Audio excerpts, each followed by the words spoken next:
Muy buenas noches y bienvenidos a La Encerrona, el debate por México. Buenas noches, Roberto Gil, Mario Delgado y David Penchina. 3 senadores, 3 temas, 3 puntos de vista diferentes. Las reglas los pongo yo. Y acuérdense que aquí lo único que no se vale es coincidir. Arrancamos con La Encerrona. Porque nada es para siempre, el Frente Legislativo PAN-PRD, que actuaría por todo el sexenio de Enrique Peña Nieto contra la instauración del viejo régimen, duró solo 7 días. La ruptura del pacto total entre panistas y el bloque de izquierda para asuntos legislativos y políticos fue calificado en el Senado como una traición por la senadora Dolores Padierna, y en San Lázaro fue calificado como un episodio efímero, una especie de aventura extramarital por un día. Así lo dijo Ricardo Monreal. ¿Traicionar por qué? Senador Roberto Gil, ¿por qué la traición? ¿O solo fue una aventura efímera? O a lo mejor estamos confundidos y nunca hubo nada. Te voy a preguntar lo importante. ¿Por qué el PAN despreció una alianza decisiva para enfrentar al PRI en las próximas elecciones en 14 estados del próximo año? Cada cámara tiene su propia dinámica y las coyunturas van definiendo las posibilidades de acuerdo entre fuerzas políticas. Yo creo que lo que sucedió en la Cámara de Diputados fue precisamente que Acción Nacional asumió la propuesta del PRI de incluir una redacción específica que pudiera hacer transitar la reforma laboral en plenitud. Yo no creo que haya ni traiciones ni mucho menos desilusiones en un acuerdo político que creo que tiene distintas modalidades de implementarse en los próximos años.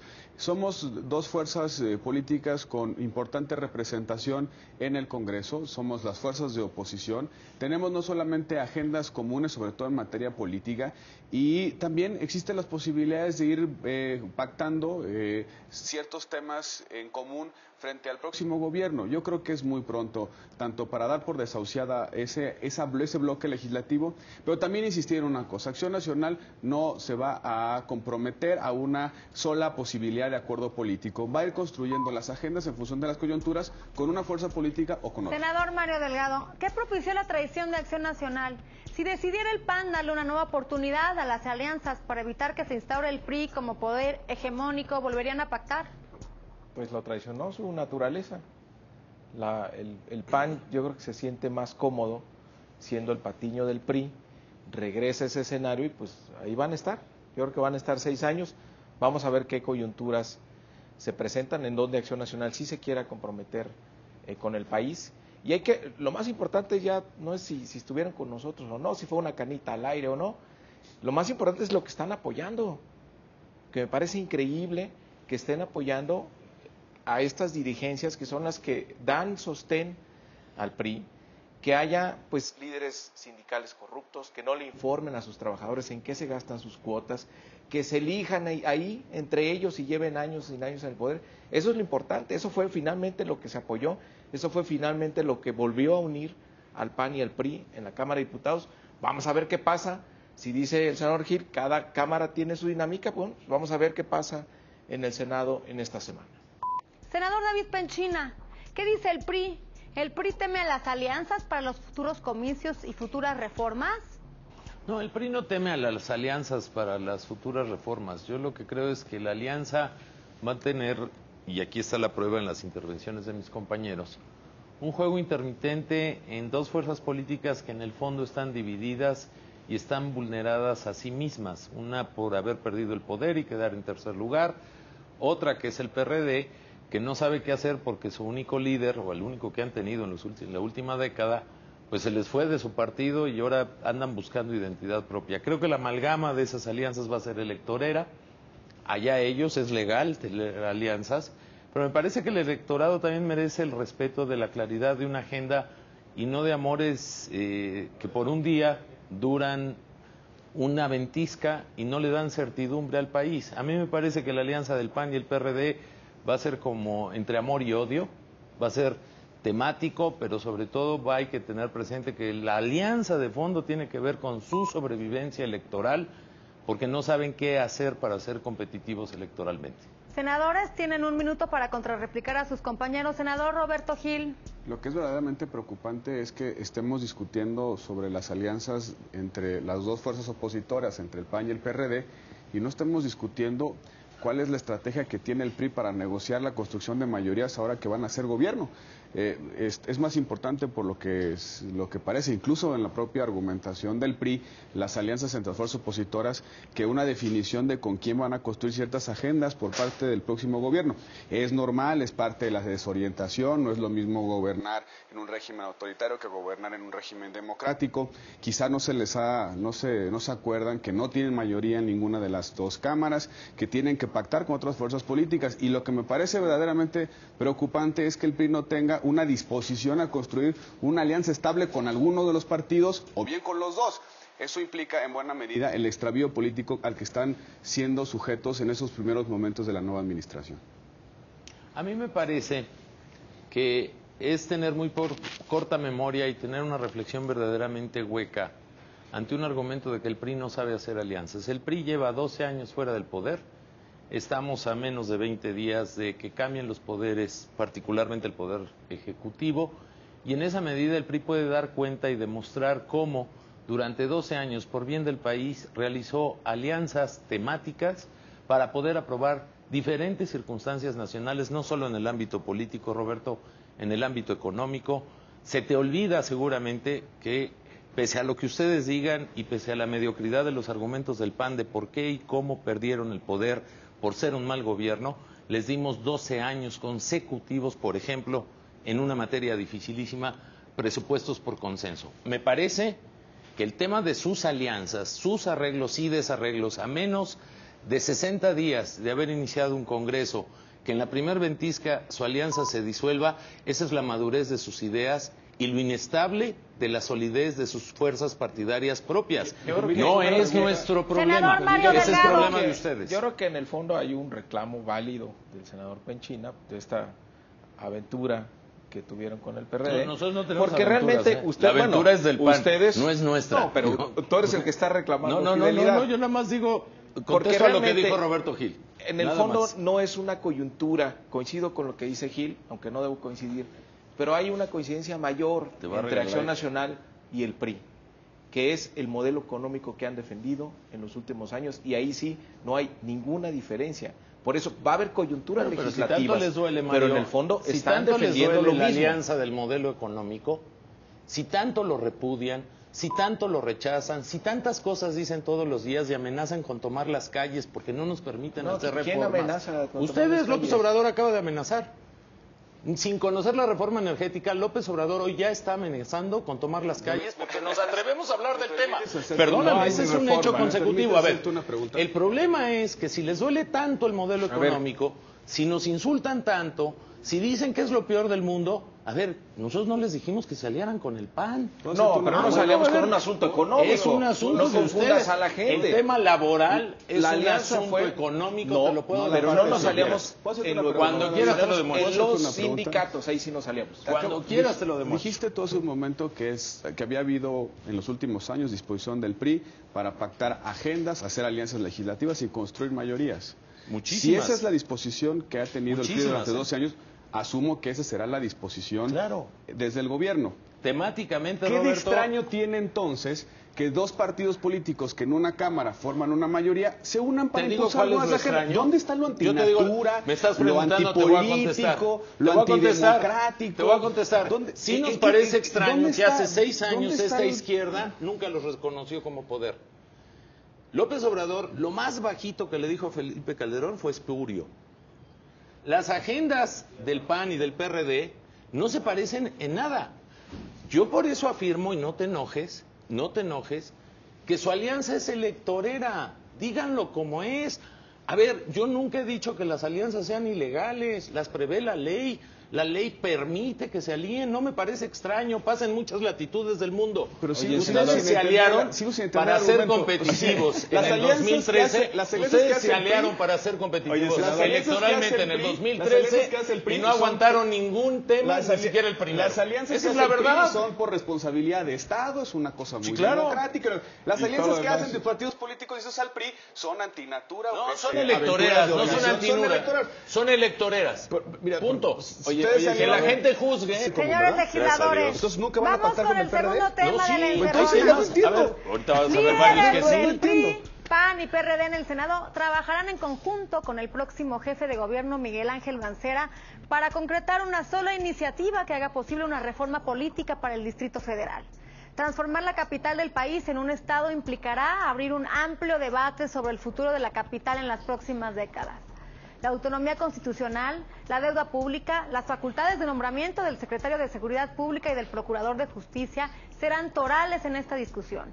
No obstante, cuando la propuso Marcelo Ebrard en el Senado, el PRI se opuso a su discusión en comisiones.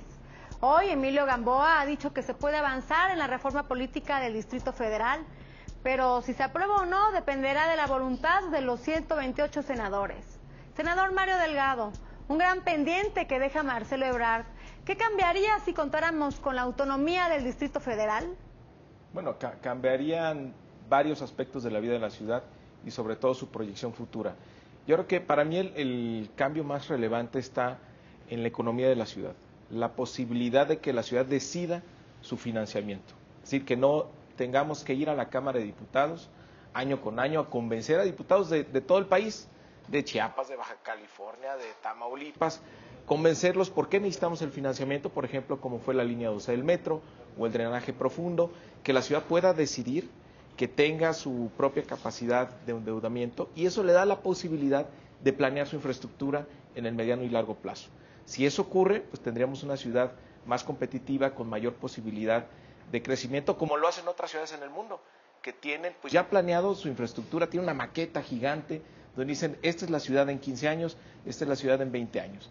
Tendría un impacto económico muy favorable, no solo para los que vivimos aquí, para el resto del país, porque la Ciudad de México es el motor de la economía nacional y gran parte de la recaudación de impuestos federales va al resto del país. Senador, como exdiputado federal y secretario en la Comisión de Hacienda, te tocó aprobar el techo de endeudamiento del Distrito Federal. ¿Ustedes estarían a favor de que esto lo aprobara ahora la Asamblea Legislativa del Distrito Federal, aún sabiendo que cuentan con una mayoría casi absoluta? En primer lugar, yo lo que quiero decir es que el PRI va a honrar su palabra y va a hacer todo lo que esté a su alcance como gobierno federal y como poder legislativo en el tamaño que representamos en diputados y senadores para que al nuevo jefe de gobierno le vaya bien. Yo creo que los niveles de endeudamiento que ha adquirido el Distrito Federal, el PRI, no solo en el 2009, que me señalas a mí como secretario de la Comisión de Hacienda, también en el 2000, 2003, que fui legislador, dimos cuenta de una voluntad política para no frenar procesos de endeudamiento que tenía el Distrito Federal. Creo que el reto de la reforma política, si bien gran parte de su contenido es económico, como dice Mario Delgado, y coincidiría con él, hay que verlo por entero. No hablen solo del tema de endeudamiento. Si vamos a ir parejos, vamos parejo en todo. Vamos a ser parejos en financiamiento, deuda pública, vamos a ser parejos en fiscal y vamos a ser parejos en el techo y en la forma en que gasta el Distrito Federal. Creo que si vamos a adoptar la mayoría de edad, que creo y coincido con ello, tenemos que buscar la fórmula de darle una reforma legal, constitucional, procedimental de muchas cosas que ocurren en el DF. Tiene que ser igual que Chiapas, igual que Chihuahua y todos los estados. Yo creo que mejor. Más allá de discursos políticos, ¿cómo modificaría tu partido la relación de la capital con el resto del país? La reforma que ustedes proponen, ¿qué efectos tendría en la relación entre jefe de gobierno y los jefes delegacionales? Acción Nacional firmó la iniciativa de reforma política que presentó Marcelo Ebrard y que quedó detenida en la Cámara de Senadores por la oposición de algún partido político. Si a usted, señora o señor que nos está viendo, quiere una reforma política para que en efecto el Distrito Federal sea una entidad con mayoría de edad en nuestro sistema republicano de gobierno, déjeme decirle entonces que hay pocas expectativas de que se resulte aprobada, porque según David Penchina, las alianzas que se realizan entre partidos políticos que pensamos de manera distinta son espurias, contra natura y demás, cuando el ejercicio de la política, la cuestión de reformas, justamente pasa por el encuentro de agendas. Este es un caso donde hay posibilidad de encuentro de agendas entre tres fuerzas políticas y nada de raro hay, ni nada de sorprendente. Nosotros vamos a apoyar la reforma política. Y López Obrador fue jefe de gobierno. Y López Obrador fue jefe de gobierno, pero bueno. Penchina, nada más 6 años. Entonces parece ser que la reforma política en el Distrito Federal tendrá o no legitimidad si el PRI o no concurre a esa reforma. Yo creo que debemos de cambiar un poco los parámetros de análisis de este tipo de cosas. Legisladores tienen 1 minuto para contrarreplicar a sus compañeros. Senador Mario Delgado. Bueno, yo creo que hay una buena oportunidad contra lo que el senador Penchina podría suponer, porque López Obrador fue jefe de gobierno, que le incomoda si yo tanto. acabo de decir, Mario, yo creo que vamos a ir a hay un buen ambiente, política. la verdad. Creo que es el momento de lograrlo. No hay realmente razones ya para detenerla. Al PRI en algún momento pensó que esto beneficiaría a la izquierda. Ahora con la elección que acabamos de tener, donde se elige a la izquierda por más de 63%, ya está claro que no hay beneficio político para un partido político, realmente el beneficio es para la ciudad. Y esto que tú decías, Roberto, para la gente que nos está viendo, que tú le dices, oye, que queremos tener una reforma a la ciudad, ¿qué significa para la gente? Para la gente significa que tengas la posibilidad de tener más y mejores servicios públicos, es decir, pues más líneas de metro, de Metrobús, reparar el drenaje profundo, llevar agua a zonas donde actualmente no llegan, a partir de un desempeño económico más dinámico decidido por la propia ciudad. Finalmente eso tiene que ver ya con la ciudad. Y asumir también que las demarcaciones territoriales del Distrito Federal también viven una realidad de pluralidad y que también este esquema de centralización, de hipercentralización del gobierno del Distrito Federal tiene que cambiar hacia darle más atribuciones a las demarcaciones territoriales para prestar justamente esos servicios, para tener su propio esquema de recaudación, para poder no solamente administrar de manera directa los recursos y ser el gobierno más próximo a los ciudadanos. También tendrán que hacerse cargo como gobierno de una entidad federativa de algunos de los bienes públicos que hoy da la federación de manera directa. Caso concreto, lo conoces bien, en el tema de la educación. Es decir, en efecto, una reforma política implica derechos, salud, implica un nuevo muy salud, deseable para implica un estatuto muy distinto deseable, que va acompañado de obligaciones. Y también tenemos que cambiar la forma en la que se deciden buena parte de los procesos electorales en el Distrito Federal. Nosotros somos de la idea de que hay que quitar esa cláusula de sobre representación que está de alguna manera construyendo mayorías artificiales desde los últimos 15 años. Parecería que es momento, que ya estamos en plena madurez. No, y estamos en ustedes plena revisen madurez. a sus candidatas. Estamos que en los lleva al tercer lugar. Estamos en un momento de plena madurez para cambiar un Senador poco David esos esquemas. Penchina. A ver, creo que el apuntador que traen mis compañeros no lo escucharon bien. Reitero, el PRI va a trabajar y va a coadyuvar y va a colaborar. Por favor, va a colaborar. Hay que pasar este pedacito en enero, por favor. Va a colaborar con el nuevo jefe de gobierno, así lo ha demostrado con una gran apertura el presidente hoy electo, próximo presidente constitucional del país, Enrique Peña Nieto. Me hubiera gustado que hace 6 años hubiera habido este tipo de reuniones cuando unos destruían instituciones, como López Obrador, o como una agenda panista que desconocía la agenda perredista. Nosotros somos diferentes en eso. Ya abordamos acuerdos, ya nos reunimos, vamos a ir por una reforma que construya las garantías ciudadanas de lo que hoy es desigual en todos sentidos en el Distrito Federal frente al resto del país. Financiamiento, impuestos, el tema del gasto público, el tema de la reforma política que merece el DF en cuanto a la acceso al poder y su representación en las cámaras. Y algo también bien importante. Legisladores, tiempo libre, pueden discutir el tema los tres. Es bien importante algo que acaba de decir Mario Delgado, y me parece, lo digo porque yo soy de Hidalgo, represento una entidad federativa. El Distrito Federal tiene una tasa de medición de impuestos, sobre todo, por ejemplo, en materia de ICR, en la inscripción laboral, porque muchas empresas están domiciliadas en el DF. Pero muchos de esos trabajadores trabajan en otras plazas, pero la empresa está domiciliada en el DF. ¿Qué me dices del IVA? Creo que ese es un trato inequitativo, perdón que lo diga, frente a un IVA que también tiene un trato inequitativo para el Distrito Federal. Entonces, si va a ser tabla pareja, pues que sea tabla pareja. Y en términos económicos no podemos ocultar la importancia económica de la ciudad. Y es una cosa como matar a la gallina de los huevos de oro, pretender detener a la ciudad en su economía. Tenemos que darle las reformas para que, al contrario, tengamos un desarrollo económico más acelerado. Al endeudamiento del DF, Mario? Que el PIB que genera la ciudad, que es el 20%, que genere más. ¿Cuándo nos opusimos al financiamiento que recibió en 6 años Marcelo Ebrard? Para chantajes hubo bastantes, ¿cuándo varios nos capítulos. opusimos? Yo digo que la línea 12 del metro, por ejemplo, tiene más chantajes que estaciones. Por eso, pero no aprobamos sus techos de endeudamiento. Sí los aprobamos. Bueno, y Acción Nacional, pruebas son amores, hay que ser justos también. Acción pruebas Nacional son amores, lo aprobó, pero el tema es la incertidumbre. ¿Cuál es la línea del metro que sigue? Estoy ¿Cuál diciendo es la que eso hay siguiente que cambiarlo, inversión en drenaje profundo? La reforma política nos daría certidumbre. Al darnos certidumbre, te da la posibilidad de planear. Lo que estoy diciendo es que y se tampoco vuelve es cierto que más hemos tenido un competitivo. trato mezquino con la Déjame ciudad. hacer No, por supuesto que sí, tú lo sabes muy bien. Yo creo que no. En términos de participación, Yo creo que no. Déjame hacer Término una de precisión sobre participación. lo que dijo David El gasto Pencina. educativo y de salud, amigos, ustedes están privilegiados No, ese frente al resto del Déjame país. hacer una Tú eres precisión. Tú decías economista, que senador Pencina. al principio No, soy hacía abogado, gracias a referencia, Dios. hacía referencia a la posición que asumió Andrés Manuel López Obrador al inicio de su administración con respecto al gobierno federal. A pesar de la distancia política entre el gobierno del Distrito Federal y el gobierno federal, precisamente por los saldos de la elección, el gobierno federal jamás dejó de asumir su responsabilidad frente a los habitantes del Distrito Federal. cierto. Y ahí están los apoyos claros y contundentes en muchas Bueno, materias. acaba de entre ellos felicitar el Senadores. Marcelo a Felipe Calderón. tarde, pero bueno. Senadores, Eso los tengo después que del interrumpir. 20, Vamos por a un corte. Regresamos con el tema 3. ¿Cómo evitar una posible quiebra del sistema de pensiones y jubilaciones Ya está de los quebrado, mexicanos? como-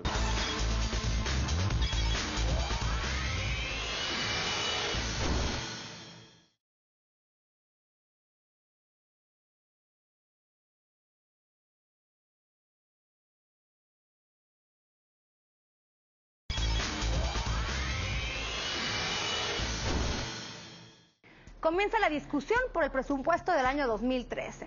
En medio de la fiebre presupuestaria, el IMSS pide un rescate millonario a los diputados para evitar el quiebre de la institución para el próximo año. ¿Qué pasó año con una institución que acumuló desequilibrios históricos? Por una parte, el Sindicato Nacional de Trabajadores del Seguro Social rechazó que se deba revisar a fondo dicho régimen, así como su contrato colectivo, como lo sugirió el director del organismo. La próxima administración tiene que actuar rápido. No podemos seguir dando paliativos porque de verdad ya nos está alcanzando el destino, aseguró Murillo Karam. Y yo agregaría, ni relajar tampoco la eficiencia y transparencia en el gasto en una institución que representa la mitad del universo de las pensiones. Senador David Penchina, detrás de todo esto hay dos reformas ineludibles para los legisladores. Si lo que se quiere es fortalecer a la institución y afrontar que se agotarán los recursos del pago al régimen de jubilaciones y pensiones el próximo año, ¿qué propondrían? Bueno, lo que es cierto es que todo el sistema pensional de México hoy sufre de una condición financiera muy deteriorada. Me parece que no hay que reformar dos ámbitos de la vida nacional. Creo que tiene que ver con el ámbito fiscal, el tema de la seguridad social y el tema de los servicios de salud, de un sistema que tiene una distinción entre trabajadores formales y trabajadores no formales. Creo que el reto del financiamiento al sector de la salud, más el reto del tema de las pensiones, exige una reforma estructural a fondo en materia de finanzas públicas y en materia del sistema de pensiones. Yo respeto mucho la opinión de los líderes sindicales del sector del IMSS, donde dicen que no hay que o que rechazan el revisar las condiciones laborales. Difiero de un país que construyó un sistema de seguridad social cuando más o menos promedio la expectativa de vida del mexicano era de 45 a 50 años y hoy está viviendo de 75 a 80 años.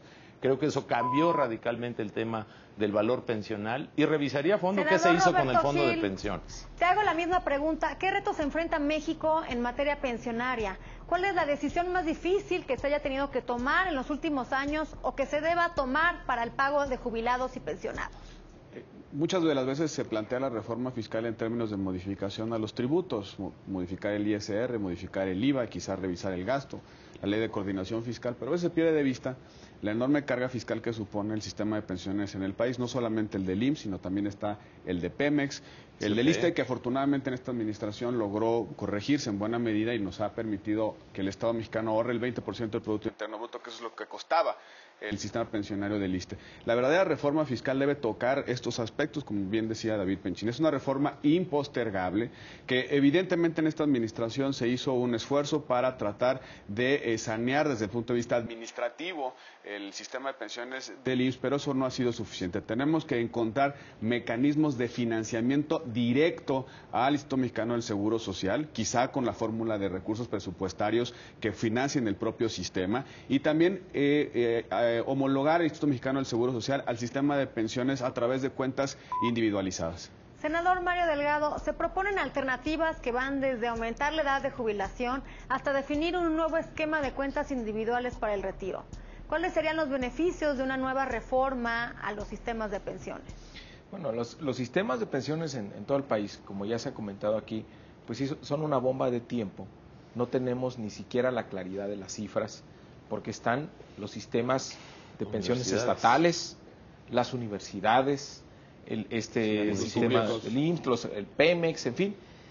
Hay un estudio muy bueno de Pedro Vázquez Colmenares, donde asegura que si hacemos la suma de todos estos déficits que tenemos en sistemas de pensiones, podríamos llegar hasta 30 o 40 puntos del PIB. Ahora, el tema de las pensiones es que siempre lo puedes posponer, o sea, siempre como que el futuro te alcanza, vuelves a aventar hacia adelante el déficit y ahí lo vas acumulando, vas haciendo una bola de nieve. Yo oí muy preocupado al director Karam del IMSS por el sistema de pensiones de sus trabajadores. ¿Y qué es lo que pasa? Que ahí lo tiene que pagar directamente el IMSS con su presupuesto. En la medida que crezca y el presupuesto no crezca en esa proporción, entonces se tendrán menos recursos para invertir en material médico. Y el debate de 97, la reforma famosa al IMSS, donde empiezan las AFORES, fue un debate desde mi punto de vista muy sesgado, donde se desacreditó totalmente al régimen de reparto. En lugar de cortarles todos los excesos de beneficios sin contribución, se pasa al sistema de AFORES. Y ahora el sistema de AFORES ya tiene 15 años, acaba de cumplir 15 años. Es un sistema combinado, lo que necesitamos. Y al parecer, pues ha contribuido mucho a la estabilidad económica porque ha aumentado el ahorro interno, pero lo que no sabemos todavía es la tasa de reemplazo que se va a generar en el futuro, es decir, de cuánto va a ser la jubilación que tengan estos trabajadores que con su esfuerzo ahorran en su cuenta, pero que están sujetos también a los vaivenes del mercado y a los rendimientos que da el mercado, que quién sabe a qué pensión los lleven, tal vez ni siquiera alcancen un salario mínimo. La lógica de los sistemas de seguridad social es que se vuelvan solventes, se autofinancien en buena medida a partir de las aportaciones de los componentes que además se van capitalizando en el tiempo, en fin. El problema es que una sociedad que no ajusta los modelos de seguridad social a su realidad demográfica termina asumiendo mayores cargos. La expectativa de vida hoy no es la misma que hace 25 años. En consecuencia, el modelo también tiene que cambiar. Ese es el desafío político. Senadores, se nos acabó el tiempo, pero no se pierdan el próximo martes a las 11:30 La Encerrona, el debate por México. Buenas noches.